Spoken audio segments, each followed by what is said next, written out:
You understand spoken English perfectly well.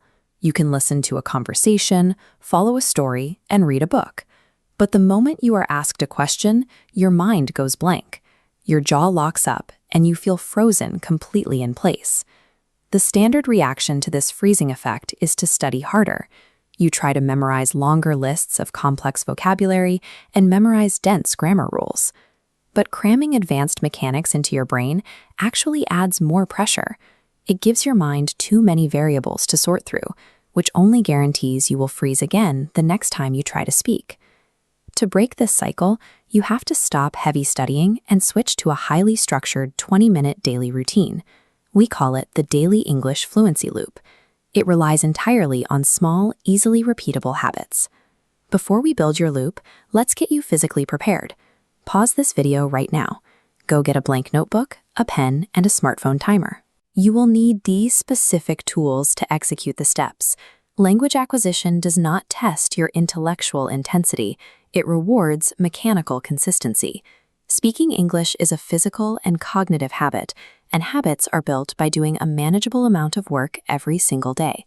Step 1 is securing your baseline schedule. Pick one specific time of day when you are reliably free. It could be first thing in the morning or right after dinner. Open your phone and set a permanent, recurring daily alarm for that exact time. This alarm is the trigger for your loop. You must avoid the binge trap. Practicing English for 3 straight hours on a Sunday and then doing 0 hours on Monday and Tuesday destroys your retention. Your brain requires daily contact with the language to hold on to it. Now we begin the input phase. Your goal is to identify exactly 10 basic, high-frequency action words. These are simple verbs like eat, go, come, make, and feel.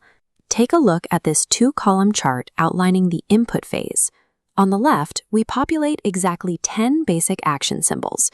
On the right, we have complex academic words. Apply a strict rule of exclusion here. If a word is not actively used in your immediate daily life, it gets crossed out entirely. Do not try to learn words you do not actively need. Take your pen and write your 10 chosen daily words down in your notebook right now. The second half of the input phase requires you to set your timer for 5 to 10 minutes. Spend this time strictly consuming simple, slow English audio or text. Listen to a basic podcast or read a short paragraph. Do not try to memorize everything you hear or read. Just let your ears and eyes process the language. By curating a small, highly relevant list of words and coupling it with brief daily listening, you construct a readily accessible mental database. This is far more effective than sporadic, complex studying that fades from your memory a day later. Next is the output phase. You will transition from passive intake to active generation. Look at the 10 words you wrote down. Now write exactly 5 short, basic sentences using those words to describe standard daily actions. Keep it to things like, I make food, or I go outside. This split-screen graphic illustrates the danger of the silent trap. On the left, reading a sentence internally does almost nothing for your speaking ability. On the right, speaking requires physically coordinating your mouth, tongue, and vocal cords. It is an anatomical action that requires physical practice. Look at your notebook. Read your sentences out loud. Do not whisper. Speak them consecutively. Repeat them until the physical motion of saying the words feels smooth. You will make mistakes during this physical repetition. Your pronunciation might be off, or you might stumble on a syllable. These errors are not signs of failure. They are mandatory data points. Your vocal muscles need this feedback to adjust and improve. Forcing this physical repetition of basic sentences is the only reliable mechanism to break the mental barrier of speaking. You're building actual vocal confidence through mechanical action. The final phase is real-world integration. Here, you take your practice away from the notebook and use it to reprogram your internal monologue. This flowchart compares how your brain processes language. The top path illustrates the translation trap. A thought forms in your native language and must pass through a bottlenecked translation box before you can speak. This cognitive delay causes you to hesitate and freeze. The bottom path shows the goal, an English thought moving directly to speech. To eliminate the translation box, you need to assign simple English sentence structures to ordinary physical chores. When you turn a handle, think, I am opening the door. When you take a sip, think, I am drinking water. Your final daily requirement is to initiate at least one brief verbal exchange with another human being. It does not have to be a long conversation.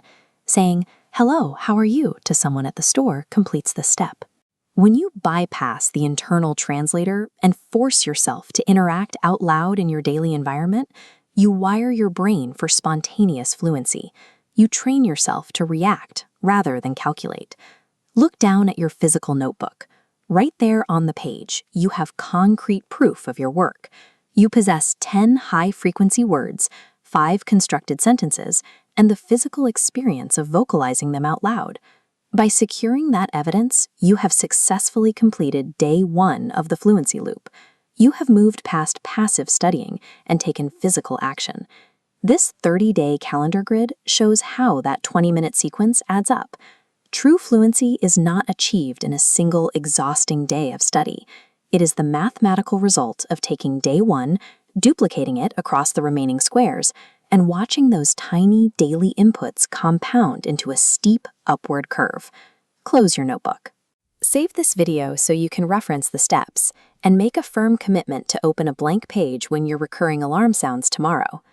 The person who masters small daily notebook routines will reliably outcase the person who spends their time waiting for the perfect study method. Put the timer on, write your words, and start speaking.